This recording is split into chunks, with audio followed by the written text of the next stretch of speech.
Airing on Asheville FM 103.3 LPFM in Asheville, this is The Final Straw Radio, a weekly anarchist and anti-authoritarian broadcasts and podcast emanating out of occupied Chalagi land in southern Appalachia.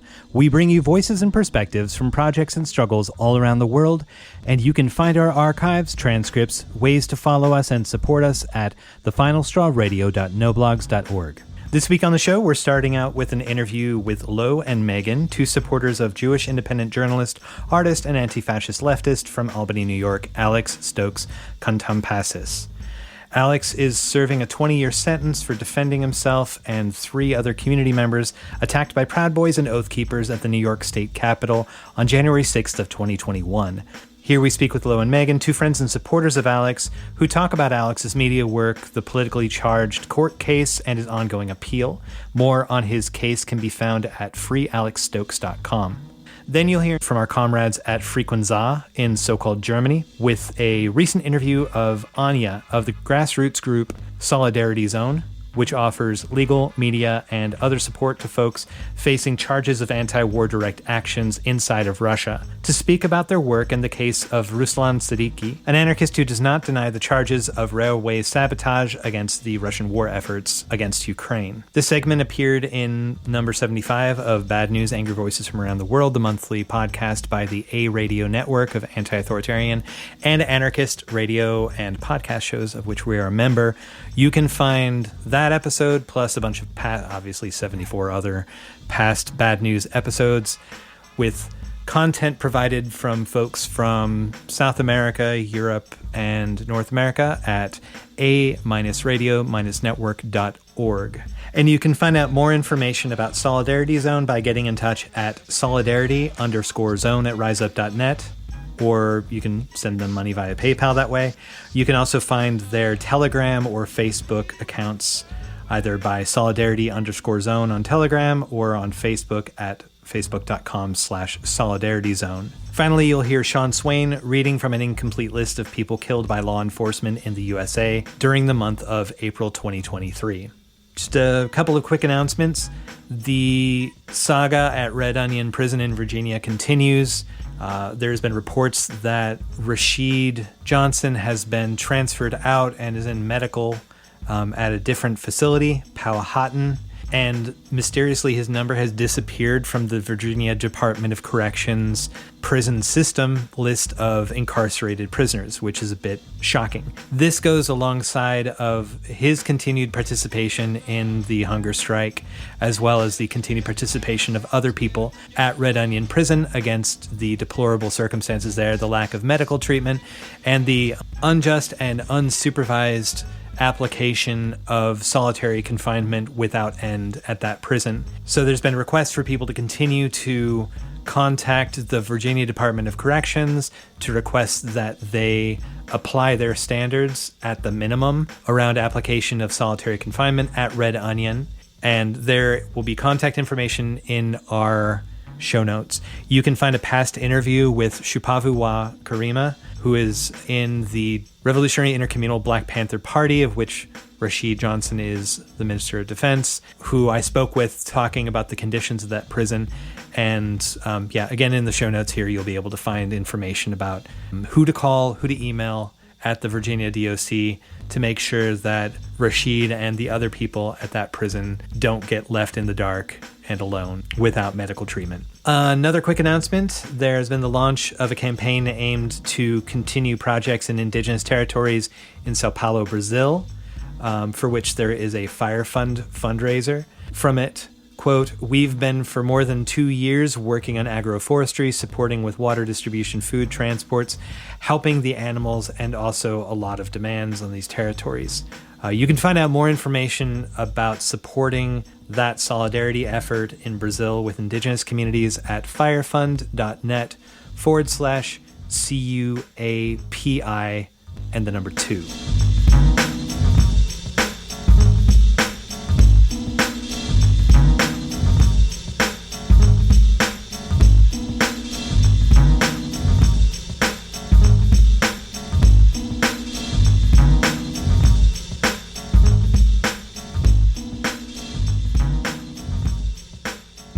Hi, I'm Megan, she, her. I am from Albany, New York, and I'm a family friend of Alex Stokes. I know his whole family. My name is Lo. I go by they, them. I'm an advocate for Alex and happy to be a part of the Free Alex Stokes project. And I'm also in Albany. Cool. Yeah. Thanks so much, both of you, for making the time for this. Would you tell us a bit about Alex, like his personality, his passions, his work? I mean, it sounds like y'all have known him for a while. So any sort of stuff to help sort of ground the audience in a sense of who this person is that we're going to be talking about. I mean, he's an artist, a musician, a poet, writer. He has a passion for social justice and equality. And he's somebody who is he was very prominent in his community and did a lot of work for the community, whether it was, the Red Bookshelf or the Albany Victory Gardens or different organizations like that he was a part of before his incarceration. He did a lot of freelance or independent journalism. He had his own public access channel television show, and he set up the news, and he would go around Albany recording lots of local events. And he named the program after his family's business. So it was News World Albany Banana Corps, since his father was a banana middleman, a dealer for many years. Is it okay to say banana dealer? Is that? Yeah, I was going to ask you that. Maybe we can strike that out. But banana salesman. It was a generation. They used to have a market, and it was many generations cool. through that market. Yeah. There's an episode that is up on the support site that listeners can watch a YouTube link to. That's a really...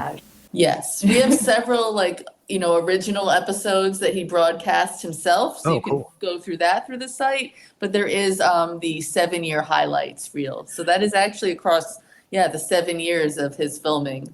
He kind of smushed into a good 40-minute video. This is going to sound weird, but could you describe what cable access is to folks? Because there might be a generational gap where some people are like, I'm not familiar with this. I realize that, yes, there's a generational gap. My kids call it live TV because you used to only be able to watch TV when it was on. And there was something called public access where you could, there would be like on Channel 3 or Channel 4 or something like that, where it would just be a block of time and people could buy up those hours and then, publicize whatever they wanted on that their own TV hours. So sometimes you would see lots of talk shows before there were independent podcasts. It would be on public access TV. Ours in Albany was located in the basement of the Albany Public Library. Yeah, that's cool. I mean, it takes a lot of effort to produce just like an audio thing like this show, but producing video, going out, recording clips, editing them, being in studio and recording a live segment with someone else doing commentary, that's a lot of work for someone to put in. So the fact that he was doing it over 7 years to inform the community around social justice issue, really says a lot, I think, about his personality. It's pretty funny too. Yeah, after watching, yes, they are very funny. Watching several of them over the summer, I just said it was like a love letter to Albany. Yeah. Like you can just tell how much he loves this town. The fact that he's walking all over the place filming it. Yeah. Can you talk a bit about the Proud Boys and other far-right groups who showed up in Albany on January 6th, 2021? What was known about what was happening in other places? What had these groups done before? Groups like Proud Boys done before in Albany, and what do you know about Alex's prior relationship to them as a media maker or an activist, I guess, in the community? Well, on that day, they were basically under the umbrella of the Uncle Sam Proud Boys, which at the time was a chapter out of Troy, New York, and it was a Stop the Steal rally that day, just like all the other capital cities, as we found out later. It was a coordinated effort by the Proud Boys all over the country. And, the Proud Boys were they were looked at as the security, essentially, for the Oath Keepers and the 1776ers that were at the Stop the Steal rally. So that was kind of like their role especially that day. And, you know, I mean, there had been problems before in Troy, at certain like protests in Troy. I mean,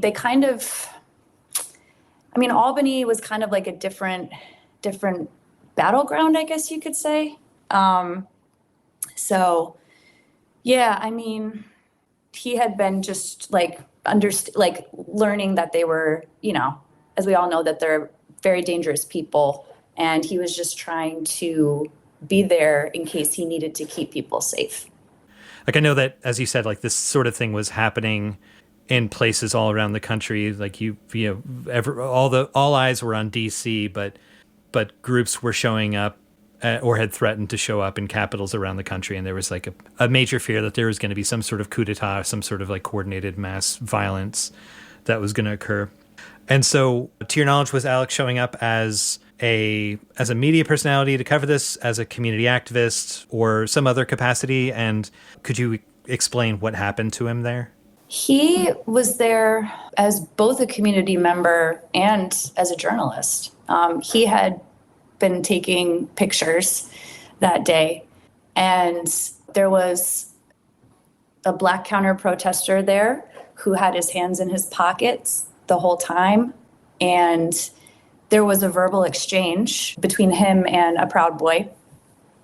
And this particular Proud Boy was the initial aggressor, and he took out an illegal grade taser and tased this man in the neck because he felt threatened. And then a melee broke out, and different MAGA people, Proud Boys. It was kind of like a whole just bunch of people that were beating up the counter protesters to that Stop the Steal rally. And Alex, he intervened, and he had to, in that situation, in self-defense and the defense of others around him, he had to use extraordinary measures, unfortunately. And he was just trying to, again, keep people safe, make sure everybody survived. It was a really, really bad attack on their part. It's crazy how these things go sometimes. It lasted about, 45 seconds? It was so fast. It was so fast. However, there was a special agent there, and she hid behind a tree. She didn't intervene at all. And then, there wasn't really, it was kind of like, just everybody at the protest was kind of like there without any other types of law enforcement present. They were nowhere on the actual, they were nowhere in East Capitol Park. We found out later that they had been on the perimeter of East Capitol Park, but they were not actually present until after the incident had happened. And it was, I think Kevin Metcalf, he's a journalist, an independent journalist in Canada. He put together a really great slideshow of what happened. He took video from, the two towers from that day. There was like a north and south tower, and he combined the video together to show exactly what happened piece by piece. And there were Proud Boys that got hurt. And then Alex, a few minutes later, was arrested. But the Proud Boys that day were not searched. They weren't charged with anything. It was basically like, okay, you're free to go. Let's just let you go. And the two people who had injuries, the two Proud Boys who had injuries, ended up going to the hospital. Are you aware of how, just for, I absolutely understand somebody having to intervene to stop violence. And supposedly that's what the police are supposed to do in this sort of situation, right? Not just stand by the side and then pick off people after damage has been done. How serious were the injuries to the people who got hospitalized? There was one Proud Boy who he got injured and was out that night. There was another Proud Boy, the one who had been beating Alex into the concrete, and he also broke Alex's wrist. This Proud Boy had injuries to his abdomen, And it did take him some more time to recover. But, after about 6 weeks, he was back to being an EMT doing 12-hour shifts. Yeah. I mean, the injury was significant, and it's true, had it been left untreated, it would have caused probably death. But he was treated and back and working as an EMT, according to his own testimony, about 6 weeks later, and the following month. Each time, each instance throughout the melee, because I know it can be a little bit hard to follow, the Proud Boys were the initial aggressors every single time. They were causing the harm to the counter-protesters that were there. Yeah, and I mean, if as you said, like Alex was being pounded into the concrete by this individual, for someone to defend themselves in order to stop that violence seems pretty reasonable. And if the person can now work as an EMT long shifts and isn't permanently impacted in that way, then they got off pretty easy, I think. You said that Alex was arrested after the melee was broke up. Can you talk about Alex's experience after January 6th as a defendant, as a survivor of violence, as a public individual and a journalist, and what was his trial like? It was rough. It was rough. It was a very intense, extremely intense experience. First of all, the press just went wild with it and called him like an Antifa stabber, basically, and just grabbed some screenshots or whatever from his social media posts and just really tried to play him up as a really big, dangerous guy, which is just, it's kind of laughable. I do want to say I've known Alex since he was 12 years old. He's been carrying a knife in his pocket for 20 years. So they really wanted to make a big deal that there must have been intent for him to bring a knife there. He had a knife. He probably had his wallet. He was probably wearing socks, just like any other day out. It was, my uncle has carried a knife with him for 40 years, and it's something, in my personal opinion, that lots of people who work with their hands often have these small little tools on them. It was a pocket knife. Yeah, it was 2 to 3 inches. Yeah, so within the legal limit, like not long enough to be able to stab someone in the heart. That's generally the measure of it, is 3 to 4 inches. And also, does Alex have a history of stabbing people? He did not have any type of record like that whatsoever. He went 7 years doing this type of work with no documented or recorded incidences at all. But yeah, the press tore him apart and then kind of dropped the story because the trial didn't happen for another year and a half. And all throughout this time, he was under gag orders, which I don't know if that's necessarily been talked about a lot. And that's actually what happened right before his trial. He was under a gag order that he wasn't aware of. And he had done a podcast with Ian Higgins. And they tried to put him in jail because of that podcast before his trial. It was a couple weeks before his trial. I think it was September of 2022. Mm-hmm. And he thought he was fine. He didn't know. And, I kind of interpreted that as the prosecutors wanted a certain optics, right? It looks different when you walk into court from your home in a suit than it does if you're coming from jail in a jumpsuit. So, those kinds of incidences peppered his trial. It was just constant, okay, what bad thing is going to happen next? How is this going to go wrong next? And it was brutal. There were times where it was just brutal. The way that the support site talks about, the way that the media had talked about Alex beforehand, is almost like when someone is injured by the police and it becomes public knowledge, the media oftentimes gets a bunch of information from the police department saying that this person was caught smoking pot once, and this one neighbor of theirs says that they don't like them, and it's just sort of tearing the individual apart. And the support site talks about how they went back through his social media and we're making accusations of intent towards violence and extremist ideology. Is there any of that you can talk about a little bit? It came up at the trial. They literally used his social media posts to say that it was intentional, that this was his plan all along, that he was filled with rage and hate, and that this was his big, great plan to stab 2 people once a fight broke out that he didn't start, and that was going to be heavily recorded based on his location. These were memes that many liberals were sharing, leftists were sharing. I mean, these memes were being shared all over the country by thousands of people at the time. And there was one point where it almost I can't guarantee that this was actually the case, but it almost seemed as if the judge thought Alex invented the meme. And he went on this whole thing about the sanctity of Bugs Bunny and how dare the defendant do this. It was like along those lines. It was just, I mean, that's how this went. Was it one of the like Bugs Bunnies in a tuxedo and doing this? Yes. And okay. Yeah. No, I mean, It's important to stand up for the sanctity of Bugs Bunny in that situation, I think. And he didn't create it. No. Either. Right.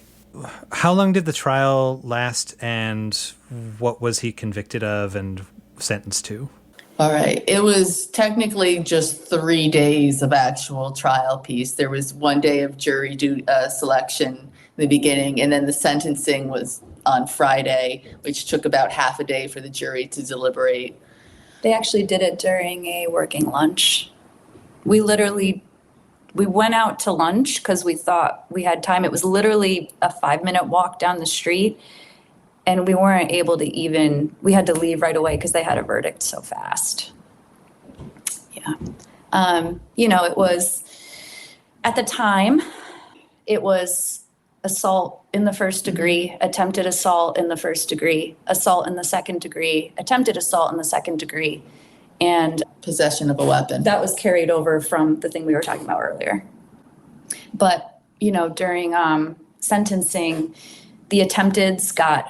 They're considered lesser charges, Yeah, so the attempteds were not considered in sentencing. Yes. But he got a consecutive sentence, so he was sentenced to 12 years for assault 1, and then 8 years for assault 2. And then with 5 years parole, so he's 40 years old. So if you do the math, that means all of this would end theoretically when he's 65, which is retirement age. So. Yeah, there was nothing mandating this length of sentence. While it does fall under the guidelines and it's not the maximum, the judge absolutely chose to sentence him consecutively. And people, compared to other things, you can use your vehicle to kill somebody, and they're not coming back, that is permanent damage, and get less than 20 years. Yeah, and as you've pointed out, this is a clear instance of somebody interceding when violence was already occurring in order to stop the violence from occurring. Were there any convictions of folks from the Proud Boy or other groups that were present there? I mean, sometimes I've seen where a prosecutor will try to make a both sides approach towards altercations and go after members of the right and then pick up some people on the left too, just to say, look, we're not biased against you. Mm-hmm. Is that something that you saw around the same time here, or? No, not at all. It's trying. Unfortunately. There were 2 incidences like that, but they definitely did not have the same weight. So the first one was an individual who was kind of like a MAGA guy.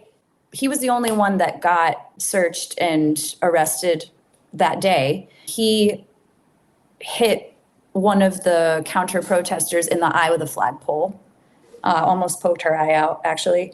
And then the initial aggressor, Proud Boy, with the taser, he was identified 2 months later by a coworker. And I think he served 30 days of community service. And that was about it. And it was an illegal taser at the time in New York State. It was police grade, so it wasn't even something that he could have picked up on a nice drive to Vermont. As opposed to the perfectly street legal, knife that somebody had in their pocket that is a tool. I bought one at a gas station in anticipation of this interview, just to prove my point. Can you speak about some of the other people that were arrested on January 6th in Albany, who they were and what happened to them? Yeah, so on the scene, the man with the pole on the MAGA side who hit the woman was arrested on the scene and later released. And then the two people that were attacked, the man who was tased in the neck and the black man who had at least up to 3 guys jumping on him at once, they were arrested on the scene as well. Also, one activist was arrested after he showed up after the whole event was over. And they said he walked past the tape or something like that. But he was roughed up by the police, like his whole face was bruised and scuffed up. He said that they put a knee on the back of his neck during this. Dang, that's pretty crazy. Did those folks get charges pressed against them and like have to do any time for what happened? Or for like the person who got attacked, as you mentioned, who was tased, or the person who allegedly went into an area of investigation past the tape or whatever? Right. Yeah, I think that all the charges were basically ACOD'd, which is like a delayed dismissal, a German in contemplation of dismissal. So basically, like, eventually the charges were dismissed. I'm not 100% sure on all of those cases, how they were resolved, but I think it did involve ACODs for the most part. I can't imagine how traumatic it must have been to be attacked and then be arrested for after you were the one who was attacked. Just really wanted to mention that the cops arrested all the black people when they finally showed up. Yeah. Yeah, and roughed them up, as you said, too. Yeah. Like in the Albany proper video, there's a documentation of, it's Lexus Figueroa. The one from the 2 different towers that you mentioned? Or that was there was like video from one tower, one corner of the park, and video from another, and they were sort of like syncretized to show what happened throughout the protest. Yeah, I don't think the jury saw anything about like the aftermath of what happened there. There was an article by an independent newspaper that kind of detailed what Lex accused the police of, and had a photo of him that he was really marked up from it. He was the one who walked past the tape or whatever, who wasn't there for any of the incident. Yeah, I mean, probably a case of police just, like being racist, but also, trying to do the both sides thing. So nobody died on this day in Albany, thank goodness. At least 2 people died, including 1 protester and 1 law enforcement officer in D.C. Mm-hmm. Can you talk, different jurisdiction, obviously, different prison system, different judges, but do you have any like comparisons to prosecutions for folks that were convicted in D.C. at the time? Like Terrio, who led the Proud Boys. Enrique got 22. Oh, he did? Okay. Yeah, so that's another thing too, that like people within our friend group and other people who are hearing Alex's story have they don't really understand. They're very confused by, especially if they know Alex very well. Enrique Tarrio got 22 years and 3 years parole. And so it's almost like there's this crazy false equivalency that develops somehow. And it's beyond comprehension to us. Like, we don't know how this happened. It's kind of like a nightmare, but, it doesn't make sense to us how that could have happened. I mean, Enrique Tarrio is he was tried as a terrorist. So. Yeah. And it seems like they did this last ditch effort to just say, and he's just as bad. Like, I felt like there was this false equivalency that Alex was just this left-wing Proud Boy, and here's his social media or something. But he wasn't a member of any organization. He certainly, his ideology is to help people, and he was just always afraid of somebody getting hurt at one of these things. Just always wanted to make sure everybody was safe, and because everybody has the right to protest. And, in his own videos, I don't see him threatening the cops or pointing weapons at them or anything like that. Like, he seemed to be able to get along with everybody and move through really contentious crowds. Does Alex have any legal steps available to him at this point, short of pardon or commutation? He does. We have good news. Yes. He has an appeal that is probably going to be completed and submitted by the time you submit your interview. Okay. It's that close to being done. And it's, it's a very strong appeal. We're hopeful. And there are a few ways that he could quote unquote win. The first, obviously, we want the dismissal. That would be amazing. But we also know how rare that is in this country, especially at this time, in 2024. Then the other two options could be the 12-year sentence gets knocked off, then he serves the full 8, or vice versa. And then parole would be reduced if that happened too. It wouldn't totally go away, but it'd be reduced. And then what is looking like might happen is a new trial, which, everything would start all over again. Bail would start all over again. Trial dates would start all over again. The plea would happen again.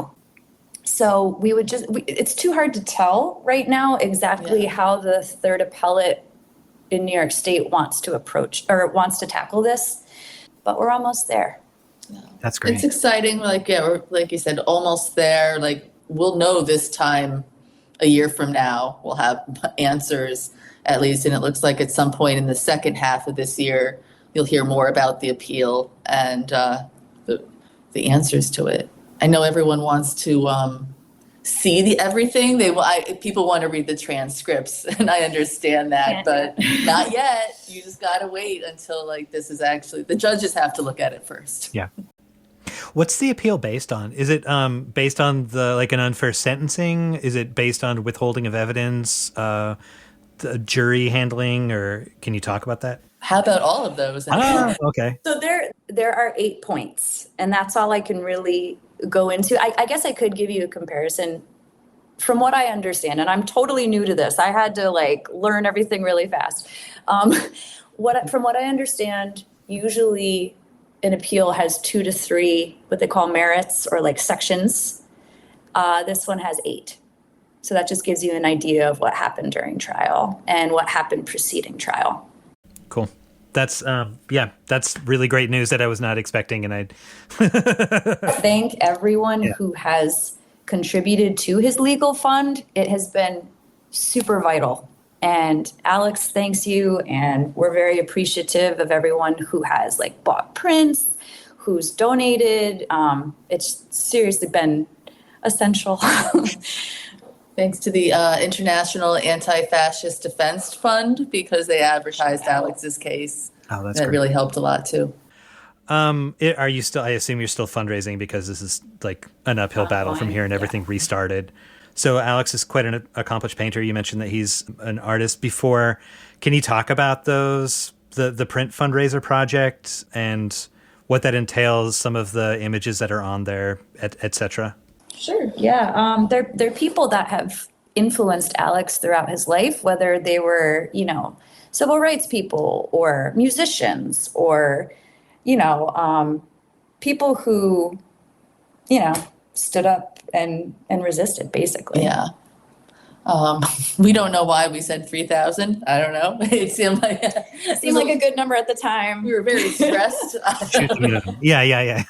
I was curious, and we looked up. Heather Heyer is his best-selling portrait right now. Absolutely. Prince gets a lot of views as well. He's in second place. It's a 5-way tie. He put so much for people who, have been close to Alex throughout the years.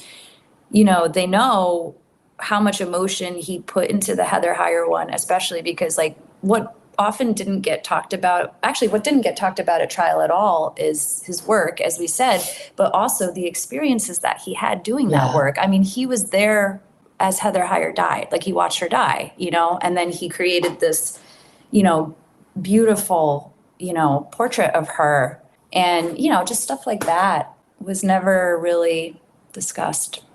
And a lot of it, they tried to keep it not political, as they said, even though the judge did, I think it was a 10-minute political speech at the end of everything. And it was in the newspaper too. So everybody saw that he talked in a political way at the end. They weren't allowed to say certain words.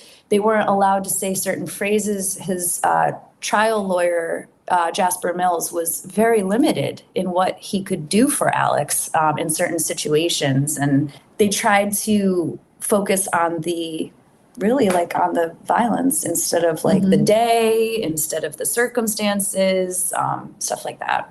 I mean, with this upcoming appeal, then it sounds like that's probably where the next question is going to be, what is the support project working on right now? That's clearly you've answered that question, that this is like the next big thing. I guess besides contributing to the fundraiser, buying those prints, what are some ways that people in the listening audience can support Alex and those of you that are supporting Alex through this right now? I mean, writing letters to him. He loves receiving mail. I don't know if you can think of anything else. Reading them. There's, lots of local organizations in Albany that Alex supported. And these are like organizations that were primarily directed at helping people immediately. And if you want to support Albany Victory Gardens or the Red Bookshelf or Community Matters 518 or your own local Black Lives Matter activists, that would be huge. Here's a story about Alex that I like sharing, and that I like to say, lots of us can say Black Lives Matter, but Alex helped carry the hospital bed up to the second floor apartment of a young man who was shot and paralyzed by the Albany police. So he does things like he will help you. Hospital beds are heavy. Yeah. Yeah, absolutely. Absolutely. Can you talk a little bit? I know it's kind of slightly off topic maybe, but can you talk a little bit about the gardens, the Victory Garden? I don't know if you know the history of it or not. Sure. I mean, it was started by Greg and Jody Sheldon, and it's urban gardening, and it provides food for the people of that community in Albany. During the height of the pandemic, Alex was somebody who delivered that food. Yeah, he kept that going up himself. Yeah. And they later, it's sometimes I look back and I'm like, how did this happen? Like he, in between January 6th and his trial, he won an award with them for Albany Victory Gardens. He won an award from the mayor of Rensselaer for his artwork. I mean, he had, I think, 21 letters of support after his conviction before his sentencing. They were from organizers, business owners, a bunch of professionals. All walks of life, which I think, if I had to guess, I saw the look on the face of one of the prosecutors, and she looked very surprised. She's like holding the letters in her hand. She kind of looked up like, oh, like it just was not what she was expecting at all. I mean, it was a folder full of support. That's amazing. I guess to jump back to the letter writing, for folks that are considering writing to Alex, are there any subjects that they should maybe hold back from talking about? Are there things that Alex likes talking about in particular, like areas of interest that they could really engage him in the letter writing process? Any of that sort of stuff? I mean, well, he has varied interests, but yeah, varied interests. I'd say that we linked right on the website the instructions from the New York State Correctional Services about what not to do and how to send the mail. And there is a limit of how many pages for that. He likes news. He likes history. I don't know how much they're selecting from different news articles and whatnot, or how much that's censored. Comics, he loves those. He likes lots of science and popular mechanics types of articles. And he's teaching himself how to play guitar in there. He was able to order a guitar, and he was teaching himself how to play harmonica. So he loves receiving, blues songs in the mail, different things like that, or like rock songs, just kind of all over the map. And just to let you know, the website is, for those of you out there who might not have seen it yet, it's freealexstokes.com. And it has a lot of different, if you have any questions, you can pretty much go throughout the website and kind of like get the questions answered. Yeah. You can contact us through the website. Cool. Okay. Well, was there anything that I didn't ask about that you wanted to talk about? Anything that I didn't cover that's like occurring to you that you want to get out in this chat? I don't know. I want to say that Alex has never really misrepresented himself. Like, I think that there's been a lot of those allegations directly from the district attorneys, as well as just the assumptions in the media. But he's always just been really just acting as himself. He was involved in these causes because he cares about people. You know, his supporters are nonviolent people themselves. We all have day jobs. And yeah, I think it's really important to share his story. I think while there's definitely some factors about this that make it a little special, when it comes down to the legal system, it really just railroads everybody, and it doesn't care about what your situation was at the time. They will look for the worst of it. They will overcharge you. You will get the option of a really shitty plea deal or worse. I think the one thing that people on all sides have been able to kind of bond over, or they've all had the same question, they don't understand the sentence. They don't understand the 20 years. That confuses everybody. They're like, how could this have happened? How did this happen? And I remember at first people were like, well, isn't this the capital of New York? And aren't we in New York? And they just didn't understand why this happened the way it did. Yeah, I mean, it's ridiculous and also scary. And I'm really glad that he's getting this retrial. As scary as that is, to have to go through all those steps again. Well, we're hoping. I mean, we don't know what's going to happen yet, but yeah. Yeah, please share his story. Well, thank you so much, both of you, for talking and for taking the time. And yeah, good luck. Fingers crossed. Thank you. And thank you for amplifying his story. We really appreciate that. Yeah, absolutely. This is huge. We're excited. Thank you. Apples all around, water's all around.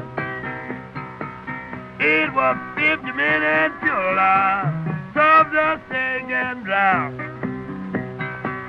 Oh, Lord, women and going down.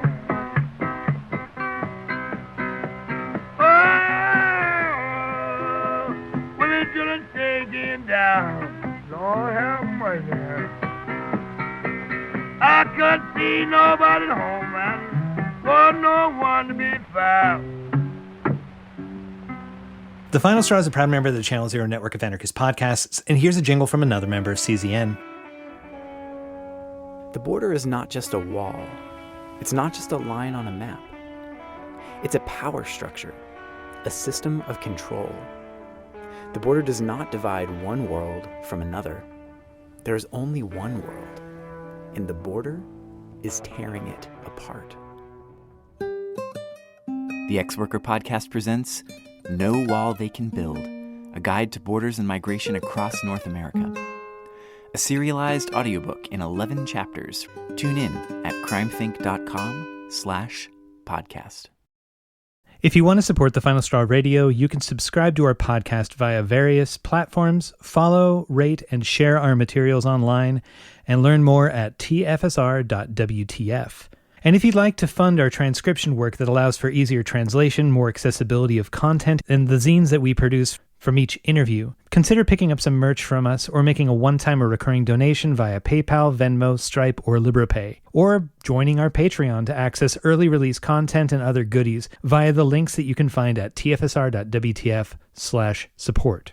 Hi, first of all, thank you that you were finding time to talk with us. Maybe you can introduce yourself as you like, with your preferred name, pronoun, and affiliation, which makes sense to our talk today. I'm Anya, member of a group called Solidarity Zone. If you can tell a little bit to those who don't know, what is Solidarity Zone?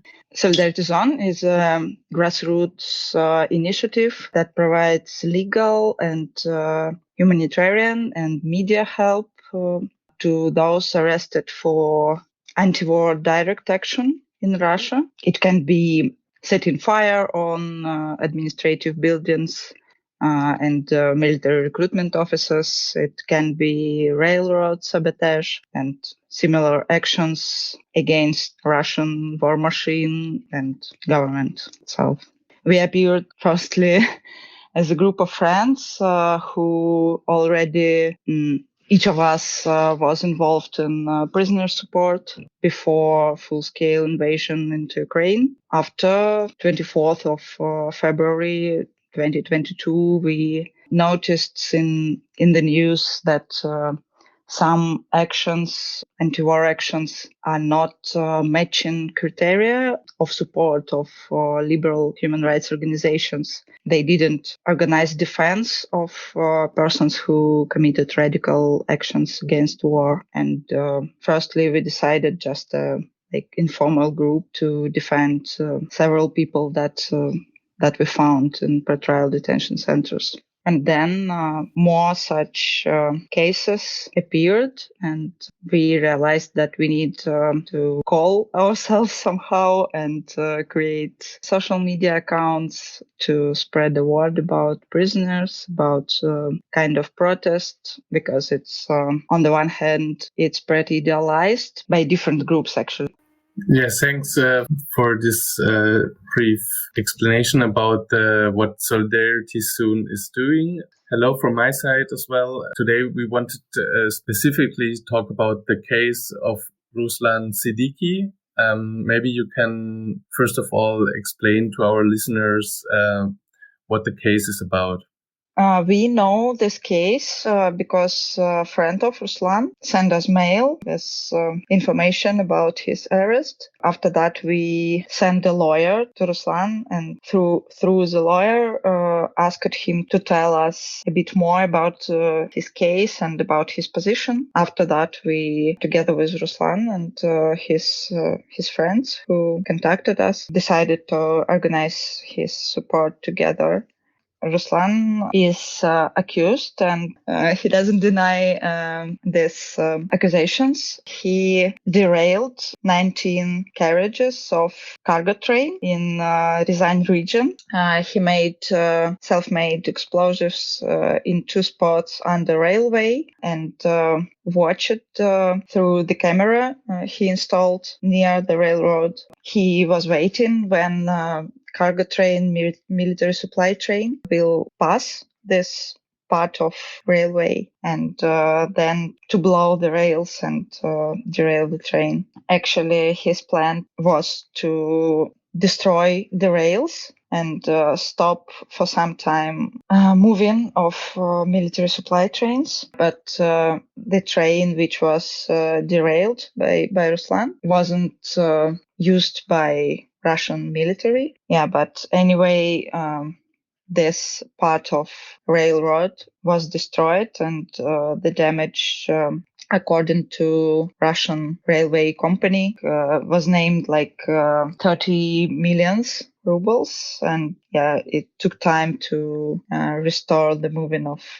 cargo trains in this part. And also pro-governmental media wrote after Ruslan's arrest that he organized also a drone attack on military airport, from where aircrafts going to provide the bombs for Russian military in Ukraine. But officially, this case not yet began, and the accusation wasn't yet official. So that means it was only published on the media. He didn't receive any formal accusation about the airbase case so far. Yeah, but I think we should wait, because sometimes pro-governmental media publish something that then appears in criminal case. So we can't, unfortunately, say that it wasn't in near future. Wouldn't be.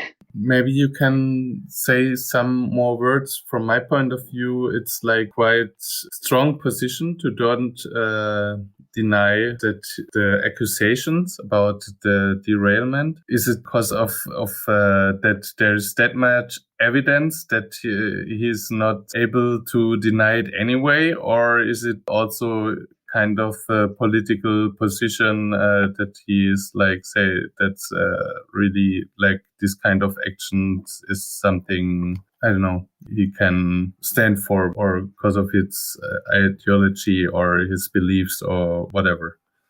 I can't say for sure, but I think it's mostly about position in any case where we support people, because in several cases, actually, persons who are like under the trial now, they are from the very beginning of their case, they decide to be agree with actions they did.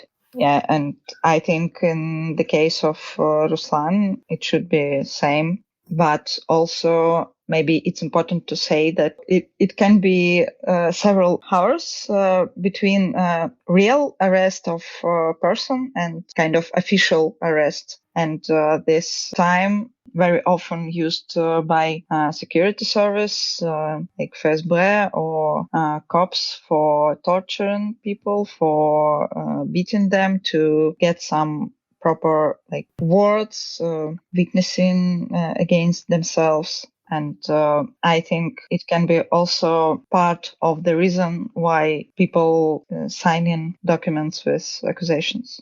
Talking about the political perspective, you didn't mention it, but as it's written in different articles, Ruslan is an anarchist. And does he also do some statements now out of prison? Yeah, we know from Ruslan's friends that he's anarchist. He's have actually a lot of interests that can be topics for letters to him. Yeah, but we didn't establish strong contact with him, so we are not yet in letter exchange. It was just more technical visits of lawyers. So for now, we can say very little about his political views, about something more about his personality.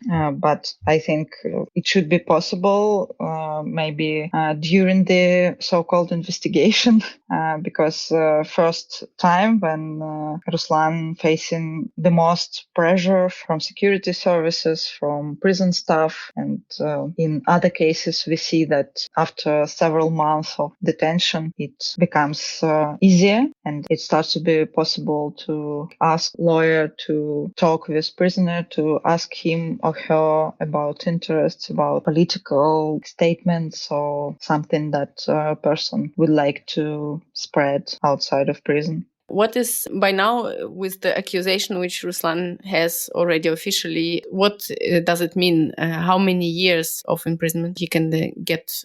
He is accused on 2 articles. It's always difficult for me to count years. I guess up to 20, because the first one is terrorist act and second one is keeping explosives. Also, in several languages in the articles about the case, people can also find an address to write letters to Ruslan. At the same time, there is this relatively new law, which is making it problematic or nearly illegal to communicate with foreigners, because this could be counted as a traitorship of the country. Does it still make sense for people who are not in Russia to write letters for political prisoners?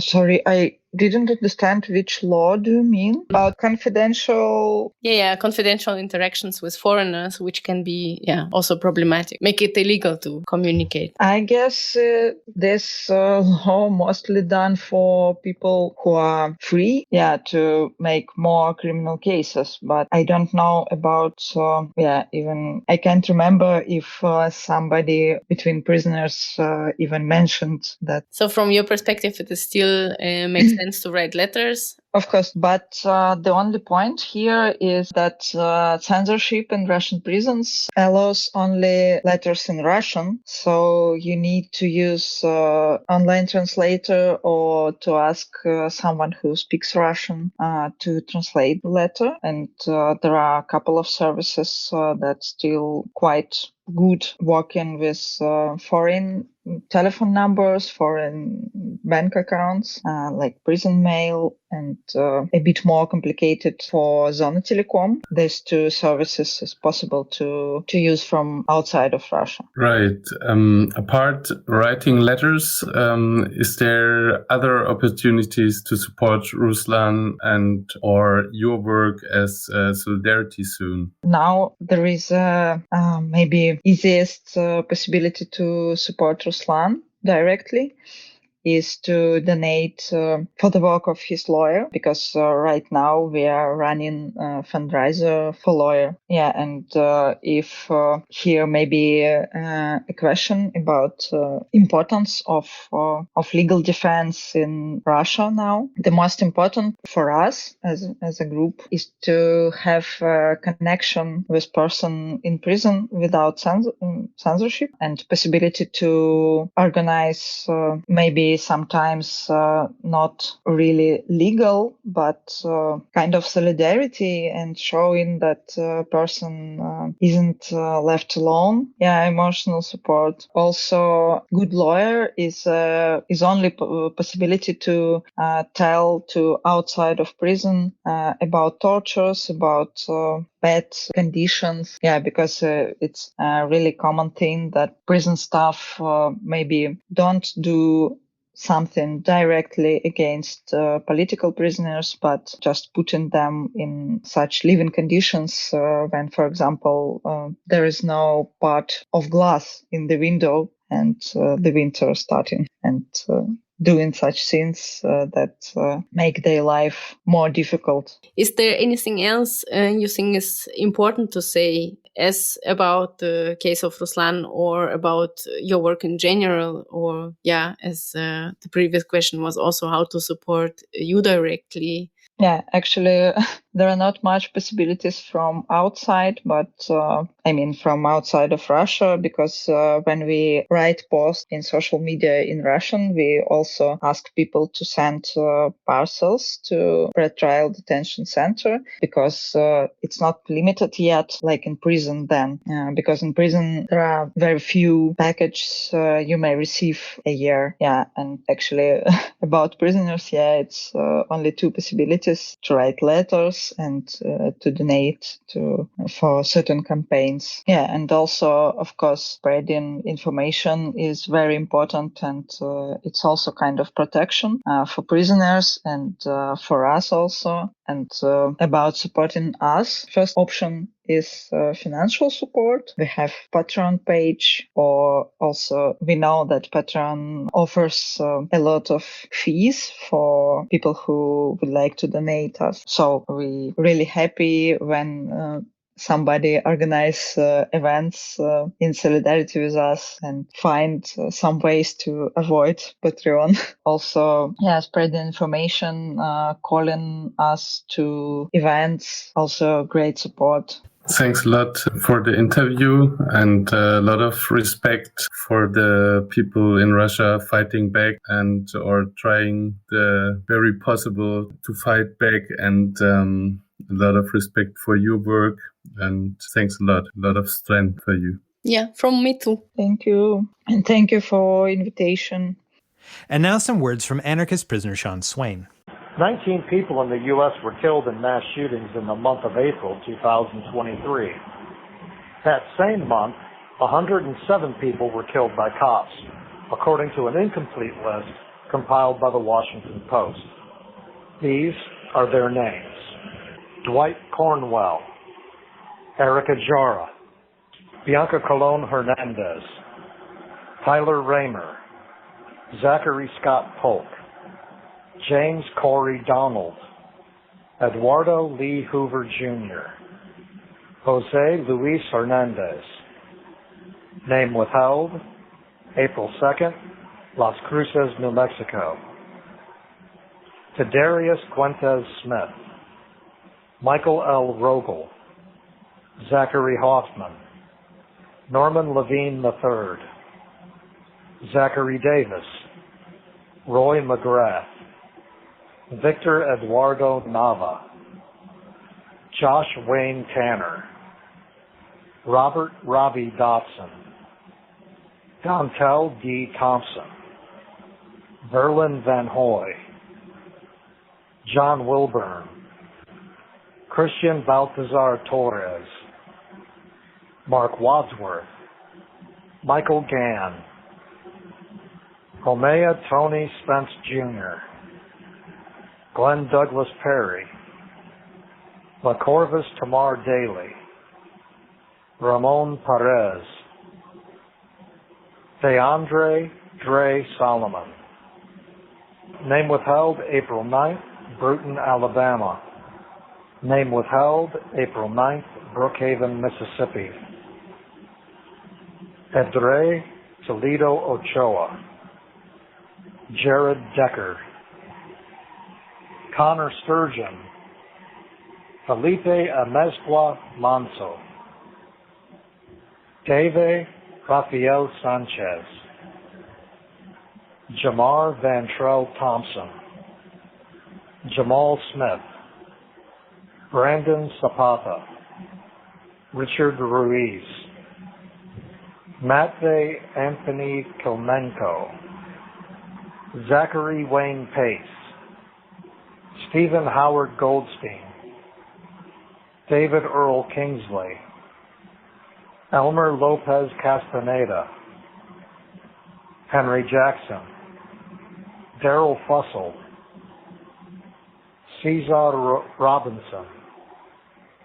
Name withheld, April 13th, Window Rock, Arizona. Joseph Gilbert Martinez, Jameson Turnbull, Johnny Ray Yamas, Reginald Clay Jr., Brian Nygaard, William Eric Harver Sr., Joseph Anthony Joey Henderson, Isaiah A. Curtis, Joel Molina Villegas, Jared Romero, Lonnie Earl Cowles. Name withheld, April 17th, Alexandria, Louisiana. George Anthony Handley, Jeffrey Allen Martin, Dylan Wallace, Elijah Joseph Valier, Henry Peter Najdetsky, Anna Lilia Ortega, Reginald E. Byers Jr., Casey Eric Crowley, Daniel Yester Gabrewin, Dimitri Amarias, Timothy Hardy. Name withheld, April 21st, Fairplay, Missouri.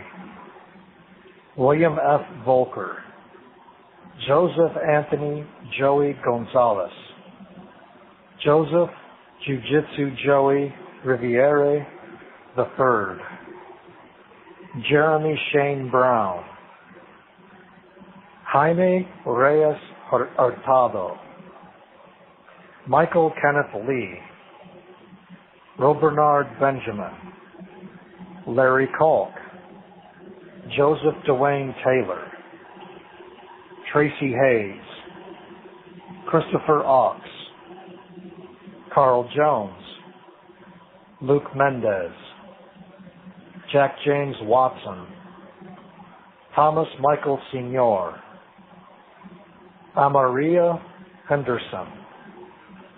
Name withheld, April 26th, Missouri City, Texas. Ricky Owen Dowling, Ainsley Stephen David Popwell Jr., Chui Feng Yang. Name withheld, April 27th, Bynum, Texas. Name withheld, April 27th, Paris, California. Jeffrey Roberts, Michael Owens, Travis L. Bullington, Brian Casillas, Rafael Lopez Leon, Yanitza Arroyo Torres, Buck Larimore, Jonathan Daniel Diaz Duarte. Name withheld, April 29th, Orland, California. Ernesto Alonso Flores Jr., Nathaniel Naki, Savannah McCreary. This is Anarchist prisoner Sean Swain from the Super Duper Uber Mega Ultra Hyper Turbo Multi Maxi Max in Youngstown, Ohio. If you're listening, you are the resistance. You can still write Sean at his new old new again address at Sean Swain, number A243205, OSP Youngstown, 878 Coatesville Hubbard Road, Youngstown, Ohio 44505. You can find his past writings, updates on his case, hear his past audio, find out how to get his books, plus ways to contribute to his legal defense fund at seanswain.org.